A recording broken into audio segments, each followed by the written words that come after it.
Tenemos aquí un invitado especial también que quiero presentar en el canal lo que están haciendo. Hay un proyecto audiovisual que me gusta mucho, que hemos puesto aquí un par de esos materiales, y es nada más y nada menos que una de las voces más firmes que ha combatido a la dictadura cubana en los más diversos escenarios internacionales, y me refiero al señor Boronat, Orlando Gutiérrez Boronat. Bienvenido. Gracias, Elías. Óyame, el placer también es mío de tenerte por acá. Te he seguido todo este tiempo por las redes. He visto además las agresiones brutales que has recibido donde quiera que has ido a denunciar, incluso por cosas tan patrióticas como reconocer a José Martí, lo que pasó en Panamá. Simplemente estabas allí participando de un evento internacional correctamente acreditado, y bueno, junto con Antuni y con otros luchadores por la libertad, dijeron: vamos a honrar a Martí, vamos a dedicarle un momento ya que estamos aquí. Y cual dueños de Panamá, aquellos gorilas salieron a violar las leyes de Panamá. En ningún país del mundo tú puedes caerle a golpe a nadie por una razón ideológica, por lo que sea. Hace poco se reeditó otro incidente parecido, no recuerdo si fue en México o en otro país. Y ahí han continuado ustedes no dejando el ring para un solo lado, donde quiera que pueden ir y por lo menos joderle la cena, que les caiga mal a la dictadura, lo han seguido haciendo, y es algo que admiro y respeto mucho, a pesar de todo, las agresiones. Orlando, he visto que están haciendo algo distinto. Ustedes han hecho a lo largo de estas décadas, yo creo, todos los activismos que existen. Han probado de todas las maneras, pero han entendido también en los últimos años el papel que está jugando las redes, el papel que está jugando Internet, la verdad, el dato, la historia bien contada. Y también han incursionado, junto con todo este movimiento de influencers, parte del exilio histórico también está teniendo una presencia fuerte en las redes. Te he visto responderle al Filo, responderle a otros canales comunistas. ¿En qué consiste este proyecto? ¿Dónde las personas pueden seguirlo, pueden verlo? Bueno, Elías, de nuevo, gracias por tenernos en tu programa. Tienes una audiencia muy fuerte y me alegra poder conversar sobre los temas que son esenciales para ti y para mí, todo lo que tiene que ver con Cuba. Muchas de las actividades que nosotros hacemos, ADN le ha dado muy buen reportaje, muy buena cobertura. Lo de Filo comenzó como una respuesta del programa Con Filo a nosotros, y entonces le respondimos a ellos, y ahí comenzó ese debate que ya tú conoces. También la página del directorio de Facebook se ve bastante en Cuba, hemos tenido bastante respuestas, y por ahí también han salido, como tú dices, bastantes videos que inciden sobre la realidad nacional en un momento tan crítico como este, ¿no? Óyeme, ustedes entonces tienen, ¿qué cosa? ¿Facebook, canal de YouTube? ¿Dónde se publican los Bueno, en ADN, en Cubanet, en el Facebook del directorio, el YouTube también se ve bastante. Hemos intentado permear todas las vías posibles mensajes a Cuba. Bueno, te pasé un video que ayer estuvimos aquí analizando un poco, y quería tener tu opinión también sobre este material que pretende demostrarle al pueblo de Cuba que el cambio hacia la libertad es un error desde el punto de vista de ellos, basándose en que, según los datos que manejan ellos, Rusia y Europa del Este y todos los países que abandonaron el comunismo, les va mal, les va peor, producen menos, la gente vive mal. Entiendo que eres una persona que, aparte de combatir, te has dedicado mucho también a estudiar, y has viajado a esos países, a muchos de ellos, y te has reunido allí con Les Valesa, con mucha de esta gente. ¿Qué opinión te merece este video de ayer de Agustín Laje? Mira, me alegro mucho que me pasaste ese video, porque me puse a verlo y a estudiarlo. Y yo no sé si es que esta gente no entiende nada de economía y no ha hecho ningún esfuerzo por entenderlo, o piensan que el pueblo cubano es un pueblo tonto al cual pueden manipular con mentiras burdas. Una de las cosas que me llamó la atención, en primer lugar, el modelo ruso de privatización es el peor modelo. Ahí no hubo una apertura de mercado, ahí no hubo una transformación de la economía en beneficio del pueblo, ahí lo que hubo fue una repartición de riqueza por parte de grupos de poder, como le dicen mafia. Es un modelo donde la riqueza pasó del Estado a un grupo de gente asociada que ahora controla la mayor parte de esa riqueza, creando enormes desigualdades, eso es verdad, y por un tiempo hundiendo la economía rusa. Al principio Putin fue bien visto en el mundo occidental porque comenzó a liberar esa economía, a hacerla más productiva, hacerla más accesible, más democrática, aunque después regresó al modelo de las mafias como centro. Cuando uno quiere estudiar un modelo de economía abierta, de economía productiva, próspera, que ha eliminado desigualdades y ha elevado a la sociedad en general, hay que estudiar, a Taiwán, hay que estudiar a Israel, hay que estudiar a Botswana, hay que estudiar los países como Polonia, República Checa, Eslovenia, que han sido éxito rotundo. Hungría ha sido un éxito rotundo. Y se ve que ir de una economía cerrada como la que predican esta gente a una economía abierta beneficia al pueblo. Porque cuando ellos dicen, ellos crean una dicotomía falsa ahí, Eliezer, que es cuando dicen de que un país que no es igualitario no es productivo. No, al contrario, un país productivo, donde la iniciativa económica pasa a manos de la sociedad y de los individuos, cada vez más próspero y menos desigual. Es el capitalismo el que rompe la pobreza, es el capitalismo el que rompe la desigualdad. Cuando el capitalismo se da dentro de un Estado de Derecho y dentro de una sociedad transparente donde se pueden discutir abiertamente las alternativas. Esta gente también dice en eso que tú me enviaste, cuando Cuba optó por el actual modelo, ¿cuándo fue que optamos por eso? ¿Cuándo fueron las elecciones que nos prometieron 18 meses después del 5 de enero del 59? Nunca ocurrieron. El pueblo de Cuba nunca optó por este modelo. Se le impuso un modelo estatista, colectivista, que tomó una economía próspera, que tomó un país que estaba ya en la fase de despegue, según dicen los economistas que han estudiado la realidad cubana, y lo empobreció. Es decir, nuestra producción agrícola decayó horriblemente, la riqueza de Oriente, de Camagüey, de las villas, cayó precipitadamente. Por eso los campesinos cubanos se alzan, por eso hay una guerra civil en el campo, por esas medidas económicas que nadie pudo discutir ni nadie pudo debatir porque fueron impuestas. Entonces, hay una relación entre la falta de libertad y la falta de productividad económica, que es directa.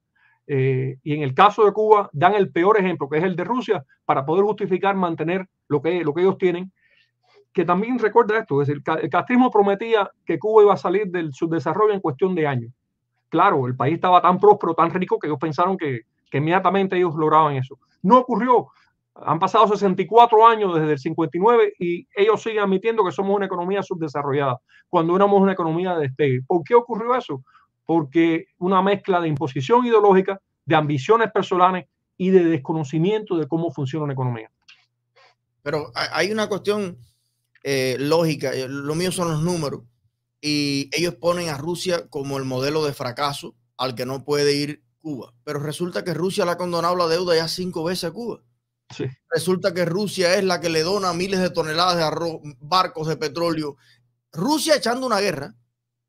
Rusia con el peso de las sanciones del mundo libre para que no mate más ucranianos, que además han tenido un costo para el mundo libre también. Rusia en una circunstancia así, óyeme, se gasta 230.000, casi 300.000 euros en un monumento a Fidel Castro, recibe a Canel, le mete una cantidad, una inyección de dinero a Cuba y a Venezuela tremenda. Óyeme, y eso que aquel modelo es el peor de las transiciones. Y no, tienes razón, el modelo ruso es más productivo que el soviético.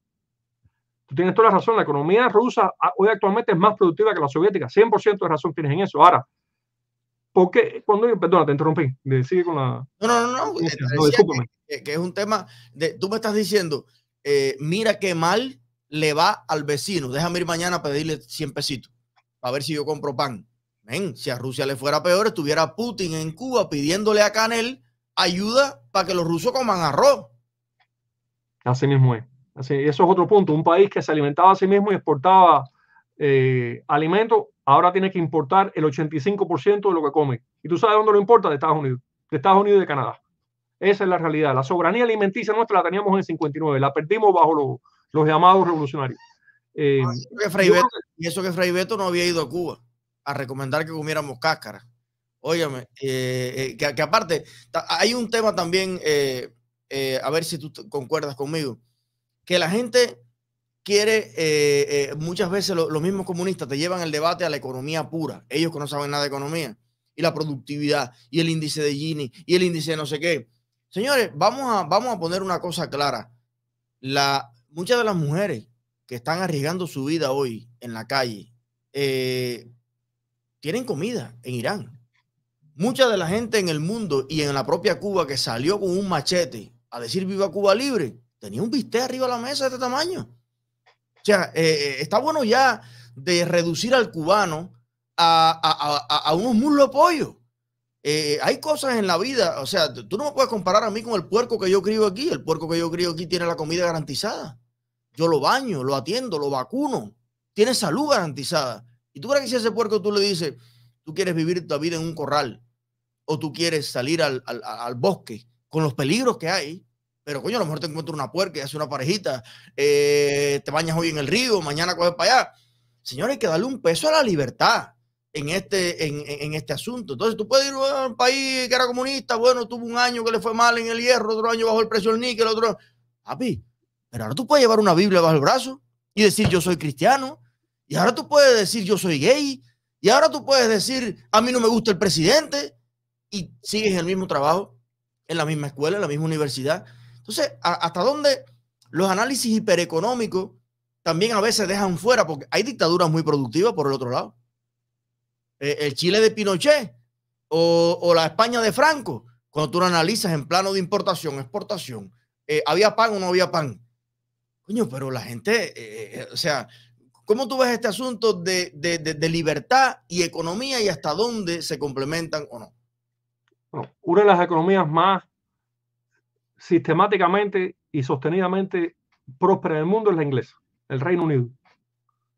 Y los ingleses se dieron cuenta muy temprano, rápidamente, de que hay una relación directa entre la libertad de expresión y la eficiencia económica. Si tú no puedes debatir los problemas económicos abiertamente, científicamente, con todos diferentes puntos de vista, no tienes prosperidad económica. Y eso es lo que ha ocurrido en Cuba. Nadie puede disentir, nadie puede criticar. Entonces, cada plan que se le ocurrió a Fidel Castro había que imponerlo. Y el hombre no sabía de economía, o quería mantener al pueblo cubano oprimido y pobre para poder controlarlo. Que eso también es parte del esquema de toda esta gente. Cuando tú lees las cosas de Ernesto Guevara, te das cuenta que hay una intención ideológica de lograr la escasez en Cuba para poder controlar el país. Eso es importante, podemos debatirlo en otro momento.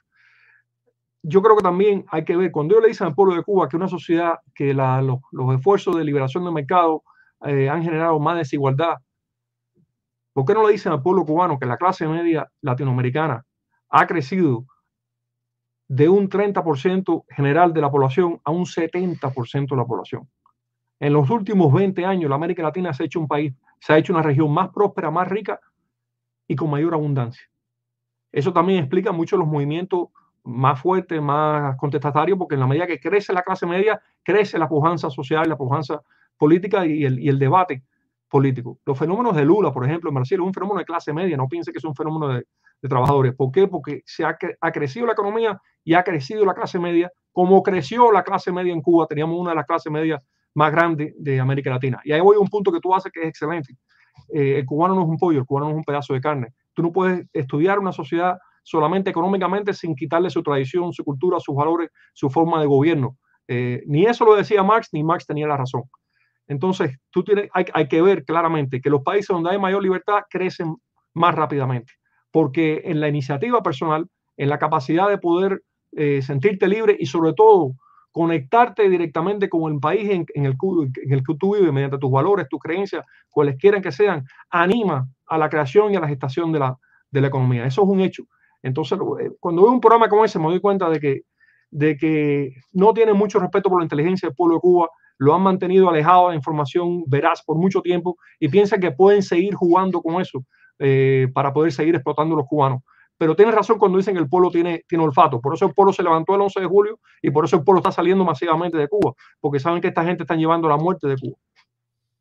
Orlando, me gustaría también tener una reacción tuya a, yo diría, el resultado de una lucha de la cual tú también eres un abanderado, y es de la explotación criminal que han hecho empresarios internacionales de los bienes confiscados en Cuba. Llegó Fidel, le robó lo que tenía ese inversor cubano y americano o de otros países, y simplemente le dice a un ruso, a quien sea, ven a explotar esto aquí y vamos a hacer billete a los dos con lo que nos robamos. Y hay una jueza en Miami que, bueno, pues ha ordenado el pago de una multa de $400 millones a 4 líneas de cruceros, son como 100 millones cada una, precisamente por la explotación de bienes robados, cuando no existió nunca una indemnización a los dueños, a nada, porque se están repartiendo las riquezas todos menos los que crearon, menos los que fundaron, menos los que echaron allí la piedra, el concreto para hacer esas plataformas. Entonces, ¿consideras que el mundo, con Estados Unidos al frente, desde el punto de vista legal, va a comenzar a ponerse serio y a sentar un precedente en que no se le puede robar a la gente lo suyo, o esto es algo aislado? Creo que es una gran victoria, creo que manda una gran señal de que el robo es robo. Creo que el hecho de que lo haga el Poder Judicial de Estados Unidos es aún más importante, porque ya va más allá del Poder Ejecutivo o Legislativo. Participamos en esa lucha, nos alegramos de esta victoria, porque también hay que ver lo siguiente, Eliezer, es importante entender esto. La mayor parte de las empresas que fueron robadas en octubre de 1960 eran cubanas.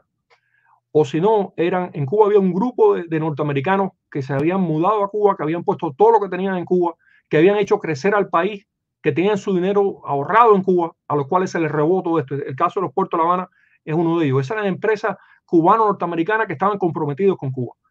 La Compañía Cubana de Electricidad, la Compañía Cubana de Teléfono, los centrales, traían trabajo para nuestro país, traían tecnología y trajeron avance y progreso. Y les fueron robados esas propiedades a gente que habían hecho mucho más por la riqueza de Cuba que cualquiera de los dirigentes del desastre que nos cayó en el 59. Y creo que es justo, creo que tomó mucho tiempo, pero se logró que una corte en un país libre reconozca que tomó lugar un robo y que traficar con ese robo es fortalecer y abrir el camino para que sigan existiendo robos. Así que creo que es una gran victoria y creo que es un golpe muy duro al régimen. Hay que ver qué pasa este mes con el juicio del Club de Londres contra el régimen en Inglaterra por la falta de pago de la deuda privada, que eso es otro gran problema que tiene el régimen. Así que vamos a ver qué pasa. Creo que las cortes del mundo están crecientemente diciéndole a este régimen parásito que basta ya. Yo creo que los precedentes son muy importantes, y más en un continente donde tantos dictadores aspiran al poder. Ese video de Chávez en el medio de un parque de Caracas diciendo expropiese, expropiese, expropiese, no deberíamos verlo nunca más en América Latina. Y el hecho de que los Estados Unidos unilateralmente diga la justicia, lo que está en mis cortes, en mi país, Brasil hará lo que entienda, pero yo en mi país no voy a permitir que una empresa basada aquí en mi país explote propiedad robada en ningún otro lugar. Óyeme, eso pesa. Eso pesa porque ahora la gente se va a preguntar, ven acá, el negocio que tú me estás proponiendo, Murillo, ¿dónde? No, en el Hotel Duville. Y eso es tuyo. Bueno, eso aquí, tú sabes, Fidel se lo quitó a la familia, el Teatro Carlos Mar se lo quitó a Juanita y al marido. Bueno, ellos se murieron de tristeza, pero ahí está. Ah, no, espérate un momentico. Es que nosotros el robo lo condenamos.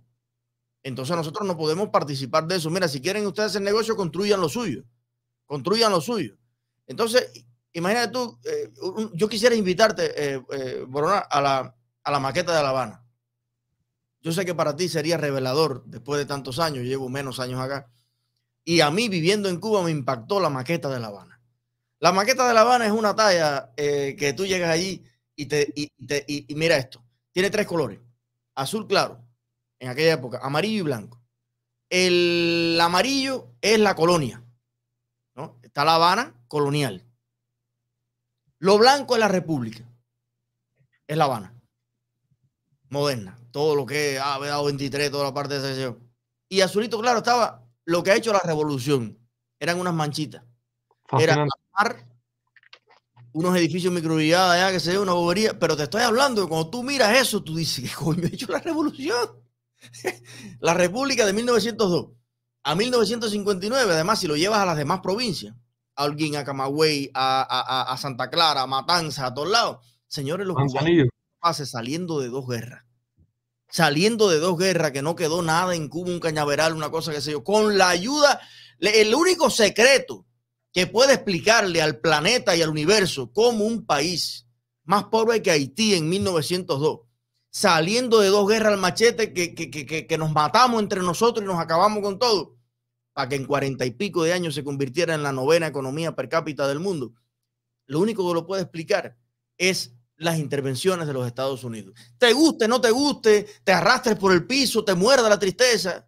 Esa revolución, la primera revolución educacional de Cuba, la hizo la intervención americana y cogieron a 400 brillantes jóvenes cubanos y los trajeron para Harvard, que después fueron para Cuba y crearon los mejores institutos politécnicos, de oficio, de carrera. Yo de verdad considero que haber declarado nuestro enemigo a muerte a nuestro mejor aliado tuvo un peso crucial en la miseria que estamos viviendo hoy. No sé tú qué crees, perdóname que yo me excito. Has tocado un punto que me fascina. Hay dos cosas, Eliezer. Seguramente nuestra relación con Estados Unidos y la República fue altamente positiva para nosotros. Pero también hay otra cosa. Ese grupo de libertadores que después de 3 guerras de independencia llegan al liderazgo del país, han sido vilipendiados, han sido atacados por este régimen que vino al poder. Esa gente era mucho más capaz y mucho más patriota de lo que vino después en el 59. Para empezar, el gobernador de cada provincia durante la ocupación americana era un general Mambí. Los programas de educación, como tú bien has señalado, los programas de infraestructura, los programas de salud, fueron los cubanos trabajando con los americanos porque tenían la mente clara, sabían hacia dónde estaban orientando. Cuando tú ves el salto en las tasas de alfabetización, la cantidad de cubanos que podían leer y escribir, cómo aumentó dramáticamente, como tú dices, entre el año 98 y 1920. Entonces tú vas a un Ramiro Guerra, vas a un José Miguel Gómez, vas a Pedro Figueredo, vas a los fundadores de la nacionalidad, te das cuenta que ellos tenían un programa en mente, tenían un modelo en mente, porque tú puedes absorber toda la ayuda del mundo y si no sabes emplearla la pierdes, como ocurrió con el subsidio soviético y el régimen de Castro. Esta gente no, esta gente con todo lo que le quieren atacar, estos próceres que sobrevivieron a la guerra tenían una idea clara de cómo levantar el país y lo levantaron. Y creo que uno de los mejores símbolos de la República es lo que tú acabas de describir con lo de la maqueta de La Habana, el vedado. Cuando tú ves qué cosa era el vedado en 1898 y qué cosa era el vedado en 1920 y lo que es ahora hasta hoy en día, el crecimiento de esa parte de La Habana que es esplendoroso, te das cuenta de lo que logró esa república. Y para mí es importante este viaje histórico, no porque vamos a volver al pasado, eso no lo queremos, sino te muestra lo que el cubano puede hacer cuando es libre. Es una mezcla de la influencia de Estados Unidos, de la relación con Estados Unidos, pero también de la capacidad del cubano para la creación del trabajo. Dime con quién andas y te diré quién eres, decían los viejos. Si tú andas con los mejores del mundo en todo, porque además dicen que los chistes y los dichos describen la realidad mejor que nada. La gente dice, bueno, los americanos hacen buenas las películas y todo lo demás.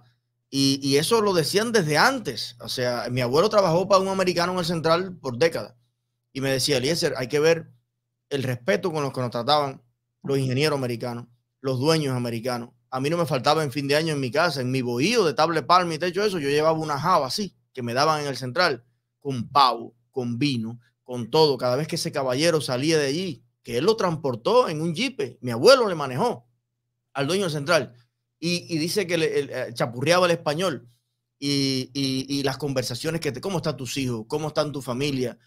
Vamos a ampliarnos ahora, te enteraste que vamos a hacer algo grande, que vienen tiempos buenos para Puerto Padre. O sea, esa gente tenía mujer cubana. O sea, cuando tú te das cuenta del amor que le tomaron a Cuba, también chinos, belgas, peruanos que hicieron vida y tuvieron hijos allí. Y ahora entonces, explícame, ¿cuál es el amor que le tienen a Cuba los inversionistas iraníes del Mariel?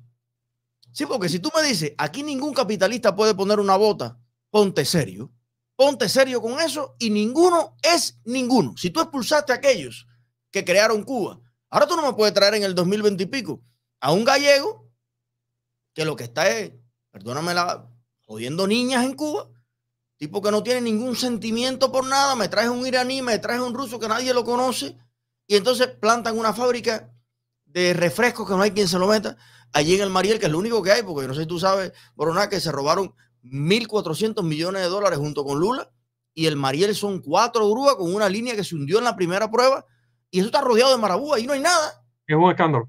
Entonces te desprendiste, robaste y acabaste con los buenos empresarios. Te buscaste un problema tremendo porque le robaste sus inversiones a los ciudadanos norteamericanos y ahora te arrastras ante el mundo entero, como hace este viceministro de Malmierca. Vas a todos los lugares del mundo rastreramente a rogar que los más estúpidos del mundo vayan a poner negocios a Cuba, que ni los más estúpidos están yendo. Entonces, ¿cuál es la coherencia histórica de ese proceso? No hay coherencia histórica. Lo que llega a poder en Cuba en el 59 es un movimiento profundamente anticubano. Un movimiento que desprecia lo que es la República, que desprecia lo que han logrado los cubanos y quiere convertir a Cuba en una fortaleza para el beneficio de una ideología internacionalista. Los que toman el poder en Cuba en 59 eran más radicales aún que los soviéticos. Estaban opuestos a Khrushchev y la revelación que había hecho Khrushchev del estalinismo en el Cuarto Congreso. Temían la democratización de la Unión Soviética. Lo que era Cuba en el 59 es lo peor. Y vieron en nuestro país una plataforma para poder montar esa dictadura. Y por errores de Estados Unidos, también errores del liderazgo cubano anticomunista, pero mucho menos, porque ahí lo que hubo fue mucho sacrificio, devoción y entrega, y de eso también podemos hablar. Por errores de Estados Unidos, esa gente se consolidó en el poder. Y siguen haciendo con el pueblo de Cuba lo que quieran al llevarlo al punto de la extinción. Y cuando digo extinción, lo digo con pleno uso de la palabra, viendo lo que está ocurriendo en Cuba en estos momentos y a donde han llevado a un país que era próspero y rico. Porque dijiste una cosa, quiero volver a eso. Una clase media no es un fenómeno económico. Una clase media es un fenómeno espiritual. Es un grupo de gente comprometido profundamente con el país, con la patria, con su tradición, con su cultura, con sus valores, con su crecimiento, con su destino. Cuba había logrado una clase media real en el año 59. Y parte de esa clase media era el movimiento obrero, que era muy fuerte en Cuba. Por eso los obreros nunca se fueron en huelga en apoyo a Fidel Castro. Por eso Che Guevara se quejaba de que los obreros cubanos no habían apoyado la revolución cubana. Esos son hechos históricos. En Cuba siempre se mantuvo bajo cualquier gobierno el diálogo social. Cualquiera que fuera el gobernante hablaba con los sindicatos y tenía que hablar con los representantes de los obreros. Cualquiera que fuera el gobierno.